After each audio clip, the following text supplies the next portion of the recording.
एहतशाम साहब, क्या देख रहे हैं आप, ये जो भी सारी सूरत हाल है, किस पार्टी को आप देख रहे हैं मजबूत और किसका वज़ीर आज़म सामने आ सकता है?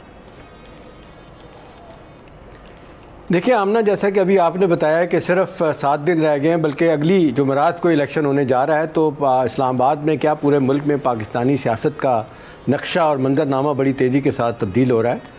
जो डेवलपमेंट्स हो रही हैं, कुछ अंदर से बज़ाहिर हैं नज़र आती हैं, कुछ नज़र नहीं आती, उसको सामने रखते हुए तो इस वक्त जो सूरत हाल बन रही है वो और थोड़ी सी डिफरेंट हो रही है।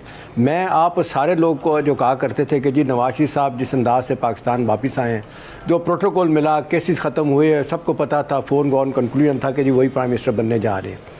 लेकिन अब सूरत हाल आज के दिन मैं आपको जो बता रहा हूँ बिल्कुल डिफरेंट होती चली जा रही है। अभी तो कुछ नहीं कह सकते, लेकिन एज़ वी स्पीक मामला ये है कि नवाज शरीफ साहब बार बार इसरार कर रहे थे थ्रू आउट इस पीरियड में, जब भी मुख्तलिफ हल्कों से उनकी डायरेक्टली इनडायरेक्टली बात होती थी कि जी मुझे एक स्ट्रॉन्ग गवर्नमेंट चाहिए, मुझे अच्छी तरह मुझे पता है कि अगर मैं एक सिंपल मेजॉरिटी भी मेरे पास मुश्किल से मिलेगी तो मैं कोलिशन पार्टनर इत्तेहादियों के जो वो प्रेशर्स हैं और उनकी ब्लैकमेलिंग में आऊँगा और मैं कुछ डिलीवर नहीं कर सकूँगा।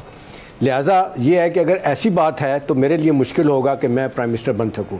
बल्कि कोर्ट एंड कोर्ट को चल रहा है, जो मुझे पता चला है, ख़बर की बात है कि वो कह रहे हैं कि मैं इस तरह जो है ना, इन हालात में मैं कोई कोलिशन गवर्नमेंट को हेड नहीं करूँगा। अब ये जब से पता चला है और आज से ये बात बड़ी हो रही है कि भी ये एकदम व्हाट वेंट रॉन्ग, क्या हो गया। अब एक तरफ तो उनको सब लोग आपने देखा, सारे उनके वज़रा और पुराने वज़रा उनके स्टालवर्ड्स ये कहते कहते नहीं थकते कि चौथी मरतबा प्राइम मिनिस्टर बनाना है।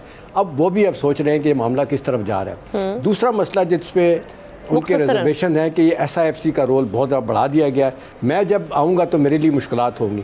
इसी सारे मामले को देखते हुए कहा जा रहा है कि शहबाज शरीफ साहब का नाम एकदम फिर आ रहा है। वो कहा जा रहा है, आपने देखा वो कहते थे मैं तो एस्टैब्लिशमेंट की आँख कता रहा हूँ, और वो कहा जा रहा है 16 महीने में जनरल आसिम के साथ जो उनके साथ सिनर्जी रही है, इस सारे तनाज़र में वो चाह रहे हैं नवाज शरीफ साहब के यही बन जाए और फोकस ये है कि बेटी को चीफ मिनिस्टर बना दिया जाए।